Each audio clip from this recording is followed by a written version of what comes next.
출애굽기 20장 4절부터 6절까지 말씀 우리 함께 보시겠습니다. 출애굽기 20장 4절에서 6절까지의 말씀인데요. 제가 말씀을 봉독합니다. 너를 위하여 새긴 우상을 만들지 말고 또 위로 하늘에 있는 것이나 아래로 땅에 있는 것이나 땅 아래 물속에 있는 것에 어떤 형상도 만들지 말며 그것들에게 절하지 말며 그것들을 섬기지 말라. 나 내 하나님 여호와는 질투하는 하나님인즉 나를 미워하는 자의 죄를 갚되 아버지로부터 아들에게로 3, 4대까지 이르게 하거니와 나를 사랑하고 내 계명을 지키는 자에게는 1000대까지 은혜를 베푸느니라. 아멘.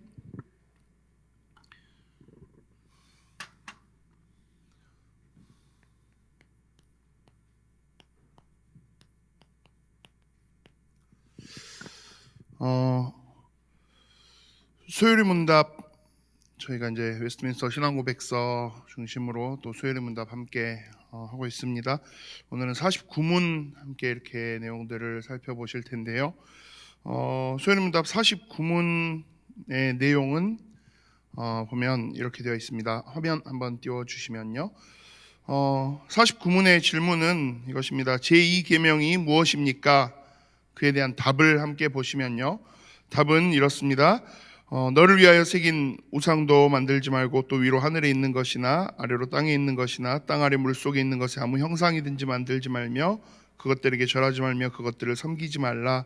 나 여호와 너의 하나님은 질투하는 하나님인즉 나를 미워하는 자의 죄를 갚되 아비로부터 아들에게로 3, 4대까지 이르게 하거니와 나를 사랑하고 내 계명을 지키는 자에게는 1000대까지 은혜를 베푸느니라. 제가 방금 읽은 출애굽기 20장 4절부터 6절까지의 본문이 10계명의 제2계명이에요. 이 계명을 두고 또 저희가 이제 함께 내용들을 이렇게 살펴보실 건데요. 50문을 바로 조금 이어서 보시면 좋겠어요. 그러면 50문에서 하고 있는 질문의 내용은 무엇이냐면요. 50문은 이렇게 되어 있습니다. 제2계명에서 명하는 것이 무엇입니까? 하나님이 이 계명을 통해서 무엇을 말씀하고 계시냐는 거죠. 거기에 대한 답을 함께 읽어보겠습니다. 답입니다. 제2계명이 명하는 것은 하나님이 자기의 말씀으로 정하신 모든 종교적 예배와 규례를 순전하게 받아 순종하며 지키라는 것입니다. 라고 되어 있어요. 자, 이 10계명이라는 개념 자체가 하나님 우리에게 주신 하나의 법이었잖아요. 그리고 우리가 지난주에도 우리 담임 목사님 IBS 함께 이렇게 하셨지만 하나님과의 관계를 우리가 온전히 해가고 하나님이 원하시는 하나님의 사람으로서 우리가 온전히 완성되어져 나갈 수 있도록 하기 위해서 우리에게 주신 법이에요. 어떻게 보면 안전장치고 가이드라인이고, 그런데 보면 지금도 그래요. 법은 있는데 그 법을 해석하는 측면에서는 또 굉장히 다양한 상황들이 발생해요. 유권 해석을 한다고 하는 경우들도 있고, 또 이렇게 형사상 말고 민사상에서 일어나는 그런 재판들의 경우는 이 법 조문을 어떻게 해석하느냐, 어떻게 적용하느냐에 따라서 굉장히 치열한 싸움이 벌어지기도 해요. 그러니까 법 내용은 정해져 있는데 그 법을 어떻게 받아들이고 적용하느냐에 따라서 굉장히 이게 크잖아요. 이 10계명 도덕법으로 우리에게 주신 이 10계명 또한 마찬가지겠죠.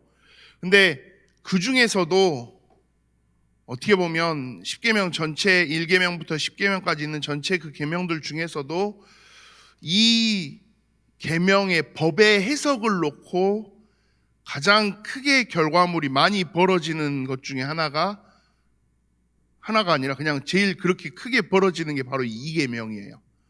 오늘 저희가 함께 볼 이 계명인데, 이 계명 같은 경우는 사실 보면요, 1계명부터 10계명까지 있는 모든 계명들 전체를 통해서도 분량이 제일 많아요. 10계명 전체에서도 그 말은 하나님이 굉장히 나름 자세하게 많이 지금 이 계명에 대한 내용들을 정리를 해주셨다라는 말이잖아요.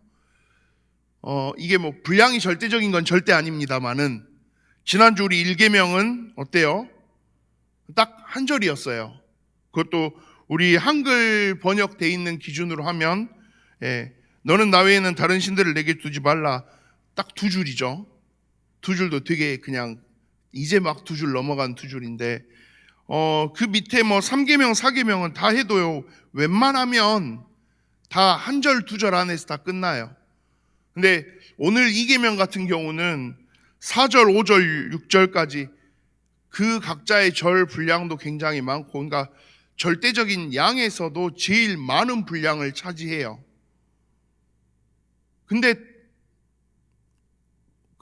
근데도 참 웃긴 건 제일 어떻게 보면 자세하게 설명해 놓은 계명인데요.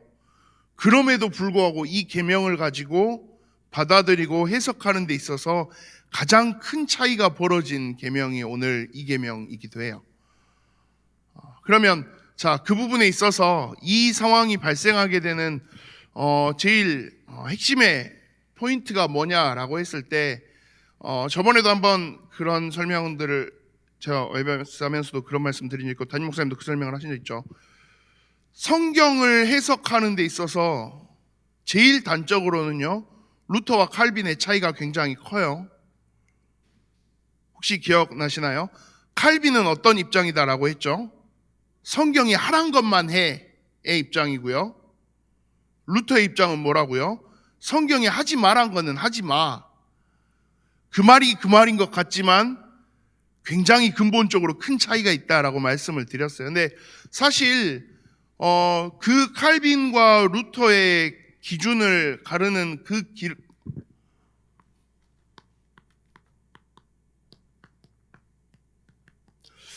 이 흐름 자체가 사실 루터는 우리가 종교개혁으로 인해서 굉장히 큰 사역을 한 사람이기도 하지만 기본적으로 루터는 사실 로마 카톨릭이 가지고 있는 그 많은 입장들 견해에서 크게 벗어나지는 않은 입장이기도 해요.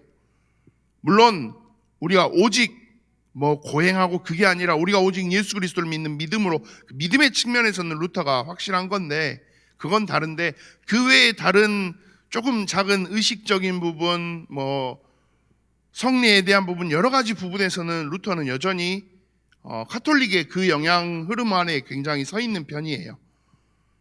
그러다 보니까 사실 이 흐름도 성경에서 하지 말란 것만 안 하면 되는 거 아니야? 라는 그 흐름이 사실 어디에서부터 오는 거기도 하냐면요, 천주교 카톨릭에서부터 이어져 오는 그 흐름이 루터한테 머물러 있는 거고요. 칼빈은 그 부분에 있어서는 진짜 완전한 종교개혁의 성향을 드러내는 거죠. 그래서 흔히들 우리가 이제 이야기할 때 종교개혁이라는 처음 시작점에 문을 연 건 루터고요. 근데 종교개혁을 완성시켰다라고 평가할 수 있는 건 칼빈이다라고 이야기해요. 그러니까 루터가 큽니까? 칼빈이 큽니까? 그 이야기하면 그 지금 우리 마가복음 말에 했던 제자들 이야기가 되는 거고요. 누가 크다를 따진다가 아니라 각자의 시간표 속에서 하나님이 가장 정확하게 쓰신 거예요. 1000년이 넘게 1200년, 1300년을 이어져 오던 그 로마 카톨릭의 그 모든 우상화되고 정치화돼 버린 그 교권화돼 버린 그 안에서 그걸 깨트리고 반대의 깃발을 두고 진짜 성경대로 믿음으로 그걸 이야기할 수 있는 그거 자체만으로도 루터는 진짜 대단한 일을 한 거고요. 그리고 루터를 시작으로 해서 펼쳐진 그 종교개혁의 많은 흐름에서 진짜 성경대로 돌아가자. 조금 루터는 그래도 깃발을 든 것만으로도 큰 역할을 했고요. 그럼에도 불구하고 아직 미처 다 넘어서지 못하고 마무리하지 못했던 모든 부분들, 우리가 진짜 올바른 개혁을 시작하자, 온전한 개혁을 향해서 나아가자라는 측면에서의 그건 칼빈이 이룬 거고요. 자, 그 차이를 계속 제가 왜 이야기를 드리냐면 이 두 사람이 가지고 있는 우리는 이제 이 칼빈을 중심으로 개혁주의라고 이야기를 하는데, 이 차이점이 제일 극명하게 드러나는 게 오늘 이 10계명의 제2계명이거든요. 자, 그러면 어떻게 그게 드러납니까? 라고 했을 때요, 일단 이 계명을 통해서 하나님이 하시고 싶은 이야기의 키는 뭐예요? 우리가 물론 나중에 52문에서도 이제 저희가 함께 하겠지만, 당장 이 계명에서 제일 많이 지금 이야기되고 있는 핵심의 키는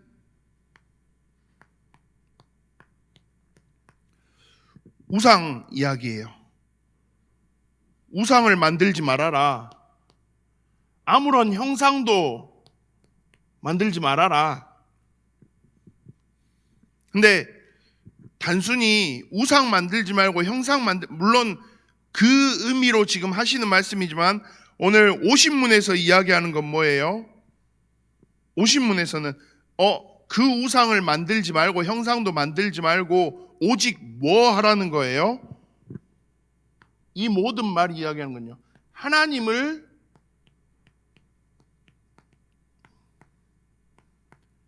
온전히 예배하라인 거죠.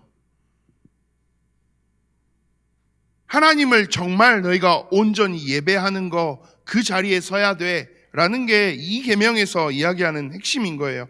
하나님이 자기의 말씀으로 정하신 예배와 모든 규례를 순전하게 받아서 순정하게 지키라는 거죠. 이 하나님이 주신 말씀에 우리가 순종하면서 하나님을 예배하는 데 있어서 어떻게 예배하라는 거예요? 하나님이 주신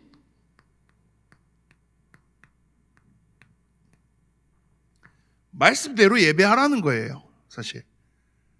그러니까 이 측면으로 보기 때문에 우리는 여기에 서 있는 거예요. 근데 이 측면에서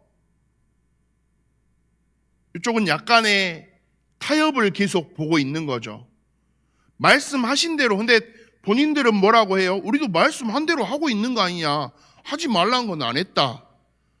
그러니까 참 미묘한 이야기인데, 근데 사실 그것 때문에 51문으로 바로 넘어가서 보면요, 51문 한번 띄워주실까요? 51문에 제2계명에서 금하고 있는 것이 무엇입니까? 라고 했어요. 답을 한번 보시면요, 함께 읽습니다. 제2계명이 금하는 것은 하나님이 자기의 말씀으로 정하지 아니한 형상이나 다른 어떤 방법으로 하나님을 예배하는 것입니다. 자, 뭐라고 돼 있어요? 이거 이야기인 거죠. 우상이나 형상, 다른 어떤 것들 만들어서 그걸 가지고 뭐 하지 말라고요? 하나님을 예배한다고 하지 말라고요. 그러니까 우리가 제일 단순하게 이 계명을 생각하면 그냥 우상 섬기지 마가 이 계명의 내용이라고 우리가 보통 생각하기 마련이거든요. 저도 늘 그래왔고, 근데 사실 이 계명을 조금 이렇게 자세하게 분석해서 보면요, 이 계명을 가지고 우상 섬기지 마라고 이야기를 하면요, 그 뭐랄까요, 서론만 이야기하고 끝내는 게 돼요.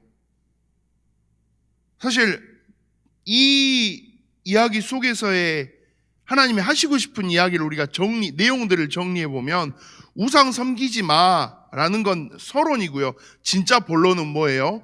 하나님을 올바르게 온전히 너희가 예배하면서 가야 돼. 그러니까 결국 1계명부터 4계명까지 다 뭐예요? 하나님과의 관계를 계속 이야기하고 있는 거예요. 그러니까 우상은 사실 그냥 기본 중에 기본이고요. 그냥 이거는 당연한 이야기인데, 근데 하나님 입장에서는 이게 너무 당연한 이야기인데요, 우리 인간들 입장에서도요, 이게 쉽지 않은 측면으로 당연한 이야기가 돼버리는 게 문제인 거죠. 이스라엘 백성들의 역사에서 이 우상이라는 단어가 빠진 적이 있어요? 없어요. 우리 열왕기, 역대기 성경들 이래 보다 보면 되게 많이 나오는 표현들이잖아요. 나름대로 이렇게도 해보고 하나님 앞에서 하는 왕들도 조금 있지만, 그럼에도 불구하고 산당까지 온전히 정리한 왕들이 손에 꼽히고요.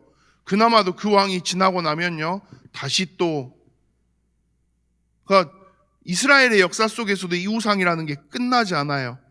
그런데 그래서 어떻게 보면 오늘 출애굽기 20장 4절 보면 우상에 대한, 형상에 대한 부분들을 일부러 지금 다 조목조목 어떻게 되게 자세하게 설명하고 계시는 거잖아요. 너를 위하여 새긴 우상을 만들지 말고 위로 하늘에 있는 것이나 아래로 땅에 있는 것이나 땅 아래 물속에 있는 것에 어떤 형상도 만들지 말며 그것들에게 절하지 말며 그것들을 섬기지 말라. 이 정도로까지 이야기를 하셨으면 진짜 엄청 강하게 이야기를 하신 건데, 자, 여기서 이 해석이 갈리는 결과물들이 나오기 시작해요. 그러니까 개혁주의의 입장은 어때요? 아무것도 만들지 말라 했으니까 만들지 마. 안 만들고 우리는 그냥 온전히 하나님을 예배하는 거야. 그러니까 이 입장으로 이제 반응을 하니까 그래 가요. 그래서 사실 이렇게 보수 진짜 이렇게 개혁주의 교단들 보면, 저희 교회도 사실 그렇긴 하죠. 교회 앞에 보통 막 이렇게 크게 십자가라도 걸어놓고만 하는 경우들 많이 있잖아요. 근데 그것도 안 하고 있는 이유가 뭐냐면요, 의미로는 그 십자가에 나를 위해 십자가 지신 예수님의 그거 다 맞는데, 그것조차도 자칫 잘못하면 또 뭐가 돼요? 또 하나의 형상이 되고 또 하나의 우상이 돼요. 그러니까 하나님이 어떤 것도 하지 말랬잖아, 안 해야지. 이게 개혁주의적인 입장이에요. 그래서 사실 이 본당 앞에 강대상 쪽에 아무것도 가급적이면 놓지 않으려고 하는 게 개혁주의적 입장이기도 해요. 자, 그런데 이쪽은 어떻게 반응한다고요, 이거를? 자, 이렇게 해서, 자, 너를 위해서 새긴 우상 만들지 말고, 뭐 만들지 말고, 절하지 말고, 섬기지 말아라. 근데 여기에 카톨릭이 어떤 함정을 들이대기 시작해요? 하지 마라는 거는 하지 마. 자, 그러면 됐어. 얘네들만 안 하면 되는 거 아니야. 자, 그러면서 뭘 가지고 와요? 우상을 섬기면 안 돼. 근데 예수님의 어머니인 성모 마리아는 그런 표현이 없잖아. 의 입장으로 반응이 되는 거예요. 또 진짜 우리 뭐 사도들을 중심으로 그 이후로 정말 뛰어난 믿음을 가지고 있는 대단한 사람들 뭐 하면 이렇게 성인으로 추대해서 그 사람들을 우리가 우상으로 섬기는 게 아니라 그냥 하나님을 믿는 믿음의 모델로서 우리가 바라보고 우러러보는 거니까 이건 우상이 아니지 않나? 그리고 그 말은 없지 않나? 딱 그 개념인 거죠. 그렇게 있다 보니까 뭐가 무너지기 시작하는 거예요? 이 측면에서의 이게 계속 하나씩 예외 조항처럼 걸려 들어가기 시작하는 거예요. 카톨릭이 가지고 있는 논리가 그거예요. 그러다 보니까 하나님을 예배하는 그 측면에 있어서도, 그러니까 소위 이제 우리가 보수 신학을 이야기하고 굉장히 좀 진보적인 신학을 이야기했을 때 굉장히 진보적인 뭐 자유주의다 뭐 하는 뭐 여러 가지 방향들의 그 진영에 서 있다 보면 이 예배에 있어서 굉장히 많은 타협들이 들어와요. 예배의 대상에서부터 예배의 방식과 방법까지. 근데 그러다 보면 또 그게요, 굉장히 시대의 흐름상에서는 어때요? 훨씬 싸울 일을 덜 만들거든요. 갈등될 일을 덜 만들어요. 그러다 보니까 그게 뭐랑 연결되기 시작해요? 그래도 교회의 문턱을 확 낮춰서 우리가 복음 전하는 일에 더 많은 사람들이 복음 들을 수 있도록 하면 되는 거 아니냐라는 논리와 또 함께 이렇게 연결되다 보니까 말은 틀린 말이 아닌 것 같거든요. 근데 결국은 그 모든 걸 쭉 계속 따지고 들면 뭐냐면 이 모든 부분들을 가지고 뭐 하고 있는 거예요? 말씀대로 반응하는 영역이 아니고요, 그 말씀을 본인들이 조금 편하고 익숙한 방향으로 변형시켜서 적용하는 거죠. 그게 시대가 계속 누적되고 쌓이고 오래 가다 보니까 나중에는 어느 지경까지 와요? 선도 이제는 불분명해지는 거죠.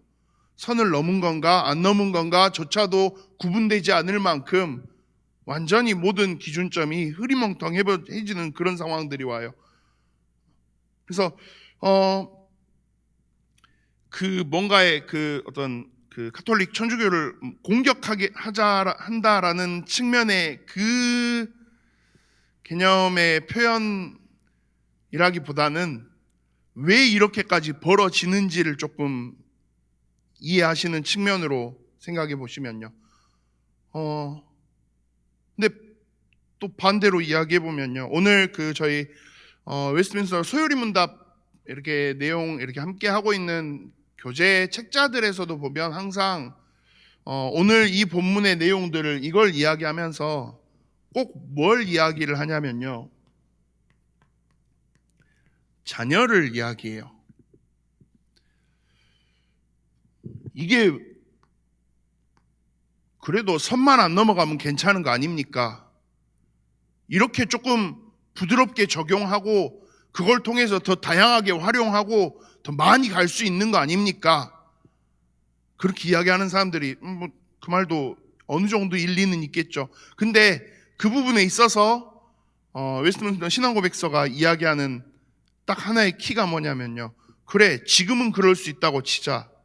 그런데 이 선이 너희의 자녀의 세대로 넘어가면,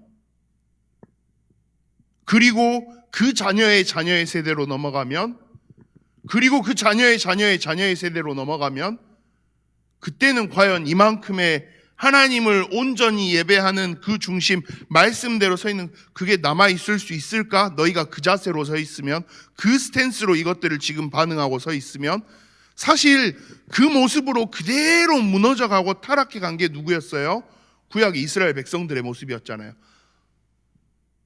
뭐 자녀의 자녀의 자녀도 아니에요. 사사기 2장 10절 보면 어때요? 여호수아 죽고 그냥 그 다음 세대예요. 그게 막 엄청 많은 막 옛날 옛적의 이야기가 아니고요. 그냥 당장 다음 세대 혹은 그 다음 세대예요. 한 세대, 두 세대 만에 바로예요. 그러니까 사실 여기도 마찬가지예요. 그러니까 이 흐름 속에서 그래도 루터가 했지만 루터파라고 우리가 이야기하는 그 흐름들도 그 교단들도 여전히 그 카톨릭 성향의 그 모습에 굉장히 많이 머물러 있는 그게 있어요. 자, 근데 그 모든 걸 다 치우고 오늘 이 이계명을 통해서 우리가 바라봐야 되는 핵심은 이걸 통해서 우리가 웨스트민스터 소요리문답 신앙고백서 전체가 이야기하고 있는 방향은 딱 이거예요. 자, 하나님이 주신 말씀대로 지금 예배하고 있어? 이게 이계명이 이야기하고 싶은 본론이라는 거죠. 우상은 그냥 애초에 사실 이야기 꺼낼 그것도 없을 만큼 당연히 첫 밥상 언저리에도 못 올라올 이야기인 거고, 하나님을 지금 온전히 예배하고 있어. 말씀 주신 대로, 말씀하신 대로. 이게 우리에게 있어서 이 이계명을 바라보면서 우리가 기억해야 되는 본질이라는 거예요.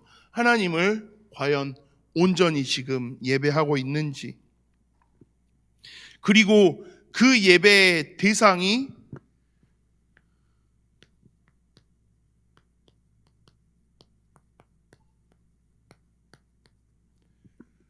오직 하나님이신 것을 인정하고 있는지,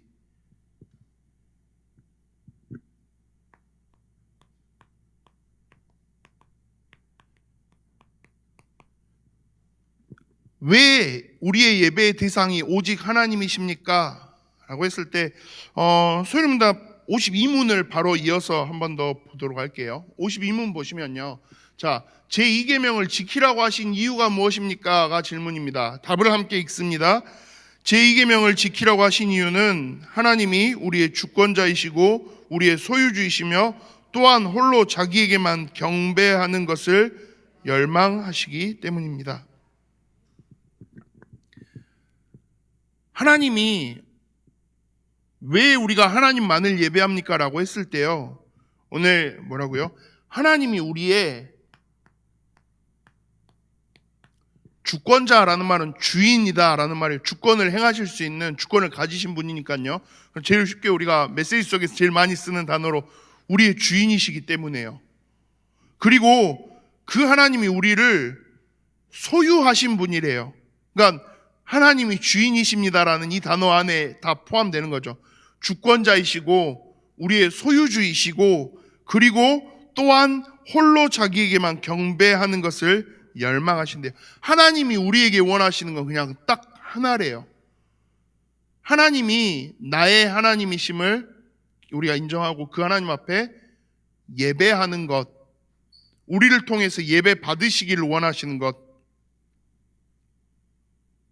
그러니까 이게 우리의 예배의 대상이 오직 하나님이다 라고 이야기를 하는데요, 이걸 조금 뒤집어 보면요,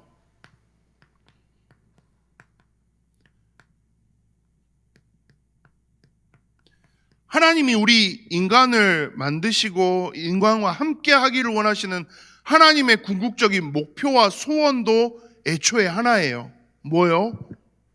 우리가 하나님을 온전히 예배하는 거예요. 하나님께 영광 돌리고 하나님께 찬양하며 하나님을 예배하는 것. 그래서 기억하시죠? 우리 소요리 문답 제일 처음 시작할 때 소요리 문답의 제1문이 그래서 그걸로 시작하잖아요. 우리 인간의 제일의 목적이 무엇입니까? 하나님을 영화롭게 하는 것. 그러니까 하나님의 애초의 목적은, 하나님이 우리에게 원하시는 건 딱 이 하나예요. 이게 가장 중요한 핵심이에요. 그런데 만약 이게 틀어져 버리면요, 하나님 입장에서는요, 말도 안 되는 상황인 거죠. 그래서 이 부분에 대한 메시지를 진짜 자세하게 전달하고 싶어서 일부러 자세하게 지금 설명을 하신 게 이 계명인 거예요. 형상, 우상 아무것도 만들지 말고, 위든 아래든 뭐든 아무것도 거기에다 절하지도 말고, 대상과 방식과 모든 것들까지 일부러 다 자세하게 설명을 하셨는데, 그렇게 하신 설명조차도 어떻게 해석해요? 자기들 편한 쪽으로 해석을 하는 상황들이 계속 발생이 되는 거죠. 그래서 어떻게 보면 좀 그래요. 개혁주의, 우리가 늘 이야기하는 게 장로교는 굉장히 보수적이다. 사실 보수적인 게요, 진짜 좀 뭐랄까요, 불편하고 딱딱하고 번거롭고 사실 그래요. 근데 그런다 그래서 보수가 필요가 없어요. 그 정치 진보 보수, 그 보수 진보 말고요. 예, 지금 그 이야기가 아닙니다. 보수라는 개념 자체를 이야기했을 때요, 특히 우리가 신학적으로 하나님을 믿고 하나님의 말씀으로 살아가는 우리에게 있어서 신학적인 측면에서 과연 보수가 맞냐 진보가 맞냐, 근데 맞냐 틀리냐라고 이야기를 하면 좀 싸움이 될 여지가 있겠지만, 저는 이건 좀 싸워도 되는 영역이라고 생각하는 입장이거든요. 왜 우리가 보수적이어야 됩니까? 라고 했을 때 이것 때문에요. 우리가 다른 건 몰라도, 다른 건 웬만하면 이것저것 다 부드럽게 해주는 거 다 맞겠지만요, 하나님의 말씀, 심지어 이 말씀 자체가요, 하나님이 하나님의 모든 걸 알리시는 유일한 길로 우리에게 주신 거예요. 이 말씀 말고, 성경 말고 여러 가지가 좀 더 있으면 우리도 그걸 조금 폭넓게 바라볼 수 있는 게 필요하겠죠. 근데 애초에 이거 하나 주셨는데요. 근데 우리가 이 말씀을 아예 모든 것의 기준점으로 잡고 완전히 말씀대로 나아가려고 하지 않는다라고 하면요, 뭐가 안 돼요? 우리의 자녀, 우리의 다음 세대가 지나가면요, 당장 무너져요. 하나님이 제일 원하시는 이 방향 너무 손쉽게 무너져요. 만약 우리가 이 자리에 서 있지 않고 그래 뭐 좀 한 번씩 이럴 수도 있지 저럴 수도 있지 해버리면요. 제가 이제 아직 뭐 많이는 아니지만 어쨌든 제 아이들을 키우다 보니까 그게 진짜 많이 오더라고요. 이 아이랑 싸워야 되는 순간이 오더라고요. 근데 싸우자니 차마 혼내자니 쉽지는 않아요. 못 혼내겠어요. 그러다 보니까 상상도 못했던 것들을 한 번씩 제가 막 양보해주고 타협해주고 하는 상황들이 저 애들한테 나오더라고요. 아마 저 애들은 그렇게 생각 안 할지 모르겠는데, 근데 그 와중에 계속 걸리는 거 하나가 뭐가 있냐면요, 애들하고 예배하는 게 딱 걸리는 타이밍이 오더라고요. 근데 제가 이거만큼은 제가 막 믿음이 좋아서가 아니라요, 저한테 너무 뼈저리게 각인돼 있어요. 예배를 똑바로 안 드려? 너는 그냥 오늘 쳐맞아 죽는 거야가 저한테 너무 이렇게 좀 강하게 각인돼 있어요. 그러니까 믿음이 좋아서가 절대 아니에요. 그냥 그렇게 컸어요. 다른 건 괜찮았어요. 근데 예배가 조금 대충 된다 그러면 정말 그날은 그냥 죽었거든요. 학교에서 제가 중학교 다닐 때 저희 학교 검도부 막 이렇게 있고 막 하는데, 그 검도부 친구들보다 제가 성적을 낮게 받아냈어요. 굉장히 대단한 성과를 이뤄냈죠. 예, 저희 검도부 그때 12명 있었는데 그 중에 3명이 저보다 등수가 높게 나왔거든요. 소속 중체가 330명 중에서 말도 안 되는 등수를 받아. 근데 그래도 그거 가지고 크게 혼내지 않으셨어요. 야, 너 어떻게 뭐 공부를 뭐 두드러 맞거나 그런 거 전혀 없었어요. 근데 예배와 관련된 뭔가가 조금 걸리면요, 지금도 저희 이성현 목사랑 저희 김일호 집사 저희끼리도 맨날 한 번씩 하는 이야기가, 예배 드리다가 뒤에 몇 시인가 싶어서 뒤에 한번 쳐다봤어요. 시계 본다고 맞아요. 너무 게임하고 막 너무 신나게, 그 당시에 한참 막 스타크래프트 막 여러 가지 게임들 하도 PC방 열풍이던 시대라서. 근데 친구들 다 나가서 노는데 주일날 못 노는 것도 지금 억울해 죽겠는데요. 주일은 꿈도 못 꾸고, 토요일날 그나마 이제 좀 신나게 놀 수 있는, 학교 끝나고 오후 시간 신나게 놀아야 되는데, 신학원 한다고 교회에 다시 다 해서, 신학원은 근데 1시간도 아니고요 4시간 5시간을 한대요. 너무 분하고 억울해서 뭐 해요?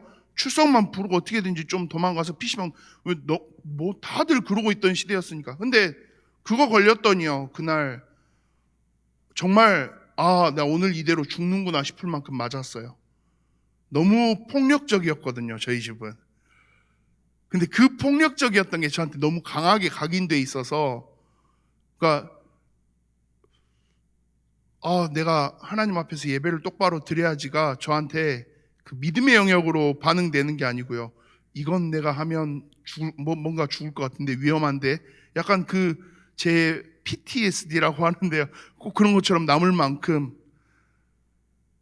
근데 지금 와서는 제가 그 이야기들을 저희끼리도 많이 해요. 야, 너는 나중에 애들 태어나면 우리 엄마 아빠가 우리한테 했던 것처럼 할 거냐? 근데 그때는, 그 당시에는 저희끼리 모이면 맨날 그랬거든요. 야, 진짜 니나 나나, 야, 진짜 우리 엄마 아빠들은 왜 이러냐? 와, 진짜 징글징글. 와, 진짜 쟤네 엄마 아빠는 진짜 부드럽던데 수련회도 조금 타협이 되고, 와, 심지어 뭐 하면 주일 예배도 진짜 좋은 엄마 아빠인데 우리 엄마 아빠는, 야, 진짜 니네나 나나 우리는 왜 이런 부모님을 만나서 였는데요. 지금 와서 저희끼리 하는 이야기가요, 자, 이제 우리가 선택을 해야 되는 그 시간표인데 어떻게 할래? 근데요, 이걸 제가 양보해 주겠다라는 생각은 죽었다 깨나도 안 들어요.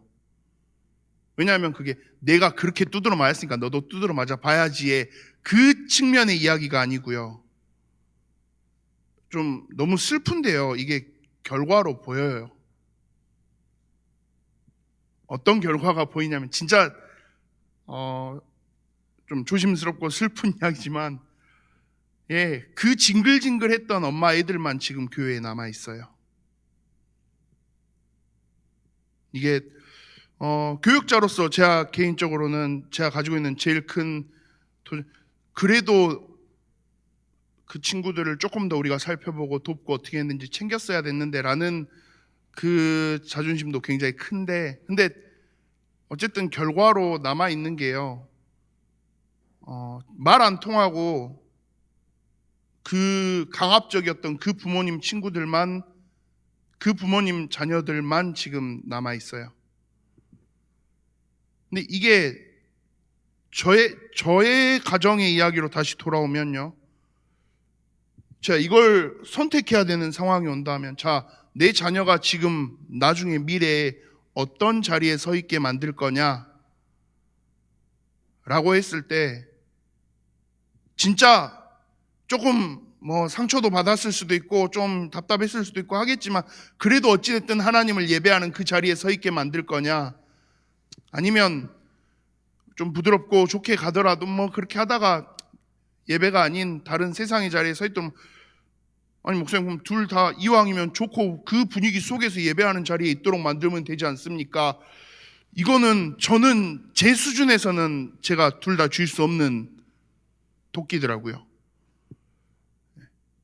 이거를 타협하지 않고 그냥 해주면서 언젠가 저는 조금 그게 안 되는 것 같아요. 그러다 보니까 그래도 최악은 피해야 되잖아요. 제 기준에서의 최악은요, 내 자녀가 하나님을 모르는 자리에, 하나님을 부정하는 자리에 서 있게 된다면 저는 그냥 그거는 입으로 꺼내는 것도 싫어요. 그렇다라고 했을 때 그걸 가르는 제일 근본의 키 하나는 어디에 있냐면요, 내가 지금 하나님의 말씀대로 가고 있는지, 그 말씀대로 하기 위해서 우리가 최소한 기도하면서 서 있는지, 이 영적 싸움을 하기 위한 그 도전의 자리에 내가 서 있는지, 결국은 그 싸움이거든요. 그것 때문에 이 계명을 자세하게 쓰셨다니까요.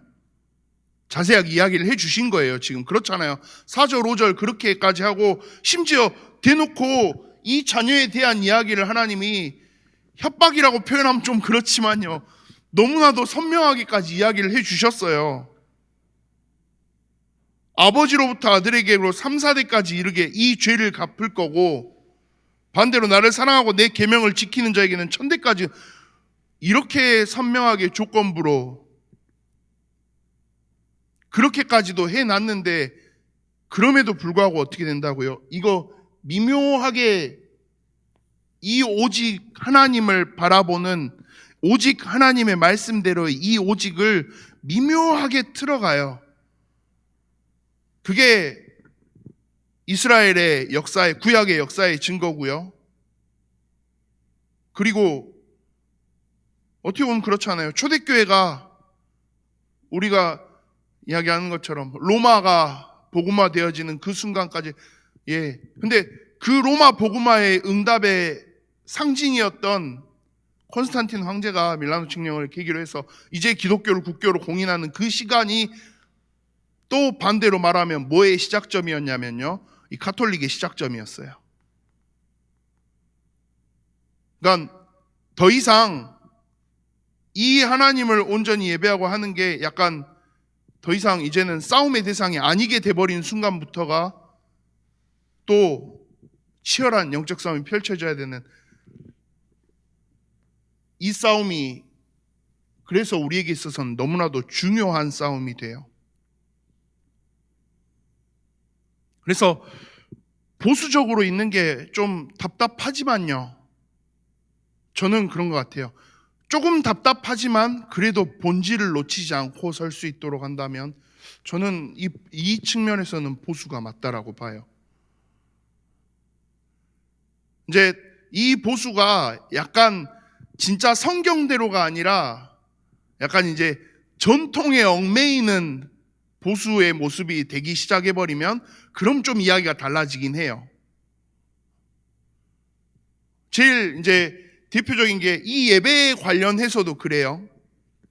예배를 두고 진행되어지는 예배 전통들이 어느 순간 쭉 이렇게 내려오다 보니까요, 그게 때로는 굉장히 많은 것들을 또 놓치게 만들어요. 가장 중요한 본질, 하나님을 예배한다라는 이 본질이 뒤로 밀리고 전통이 약간 앞에 서버리는 상황들이 발생해요. 그러다 보니까 자기들이 필요한 성례들을 만들어내기도 하고요. 로마 가톨릭의 경우는요. 좀 가깝게는 예를 들면 그런 게 있죠. 예전에는 교회 드럼 치는 거 안 됐잖아요. 그렇죠? 기타 치고 드럼 치고 저희만 저번 주에 예찬하신 말에 하고 했는데 옛날 같으면 안 될 난리 날 일이죠. 근데 사실 그것도 그래 치면요. 그 논리도 사실 성경적으로 놓고 따지면 전혀 안 맞는 게요. 자, 그러면 뭐만 해야 돼요? 오르간만 놓고 해야 돼요. 근데 그 오르간도 사실 놓고 따지면요. 성경에 나오는 악기가 아닌데요. 오르간도 중세시대에 자기들이 만든 악기인데요. 그냥 자기들의 전통이 법이 되는 거죠. 더군다나 성경에서는 어땠는데요. 수금이든 비파든 모든 걸 다해서 여호와를 찬양해라 했는데 전통이 약간 그러니까 그런 실수들도 발생하긴 해요. 보수적인 입장에 서 있다 보면. 근데 그럼에도 불구하고 우리가 신학에 있어서만큼은 보수의 가치를 조금 우리가 바라보고 서 있어야 되는 거 뭐냐? 절대 타협하고 양보할 수 없는 이 한 가지. 그래서 오늘 저희가 10계명 중에 2계명 말씀들을 이렇게 함께 쭉 나누고 이렇게 살펴보는데 사실 기본적으로 그냥 단순히 어떤 우상에 대한 이야기를 또 저희가 한참 할 수도 있겠지만 10계명의 전체 흐름에서 이야기하고 싶은 건 우상보다도 우상 그냥 당연히 이거는 그러니까 하나님 이야기하시는 대로 이거 네 우상 섬기고 하면 3, 4대까지 다 망한다라고 이야기하고 걷어내시지만 그 속에서 우리가 봐야 되는 진짜 하나님이 원하시는 메시지가 뭘까라고 했을 때 수요일문답에서 이야기하고 있는 건 우리가 진짜 하나님을 온전히 예배하고 있는지 말씀하신 그대로 말씀대로를 내가 붙잡고 하나님을 지금 예배하며 서 있는지 결국 1계명, 2계명 또 이제 다음 주 3계명, 4계명 이어지는 그 흐름 속에서 계속 다양한 입체적인 다양한 방법으로 계속 우리에게 점검시키고 있는 포인트는 뭐냐면요. 하나님과의 관계인 거예요.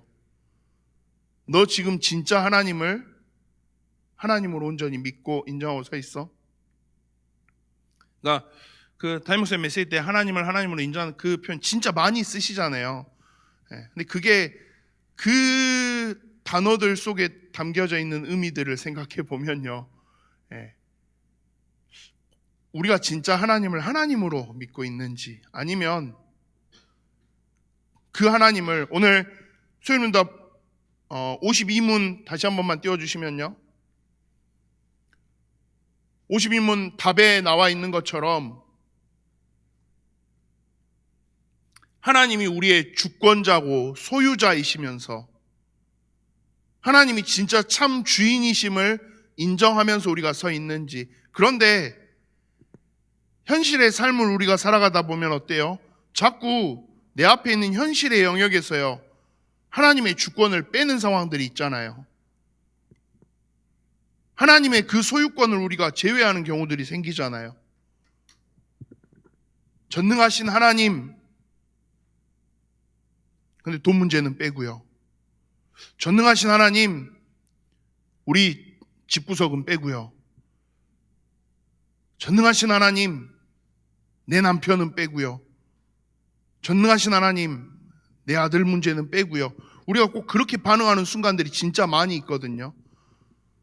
그게 아니라 진짜 온전히 하나님을 하나님으로 인정하고 예배하며 서 있는지 그렇게 있어야 돼라는 이야기가 2계명을 통해서 하나님 우리에게 하시고 싶은 이야기의 핵심이겠죠. 하나님을 향해서 나아가는 나의 지금의 중심과 마음과 모든 영적인 상태들 수요일문답 함께 또 우리 YBS 저희가 함께 해가는 시간들 속에서 늘 점검해 가실 수 있으면 너무나도 좋겠습니다. 그래서 단순히 교리적 측면에서의 지식 습득이 아니라 여러분들이 이 속에서 진짜 개혁주의적 전통과 중심 위에서 하나님을 향해서 내가 온전히 나아가고 있는지 그 방향들을 함께 점검하시는 그런 시간들이 되시면 좋겠습니다. 우리 한 번만 같이 합심해서 기도할게요. 하나님을 하나님으로 온전히 믿고 의지하고 인정하며 서서 나에게 주신 말씀 그대로 하나님을 온전히 예배하는 자로 서도록 인도하여 주시옵소서. 세상의 흐름 또 주변의 많은 상황들에 타협하고 양보하지 않고 온전히 주신 말씀 그대로 순종하며 반응하며 나아가는 그런 말씀의 사람이 되어지도록 아버지 나에게 역사해 주시옵소서. 우리 함께 나눌 말씀들을 기억하시며 합심해서 기도하시겠습니다.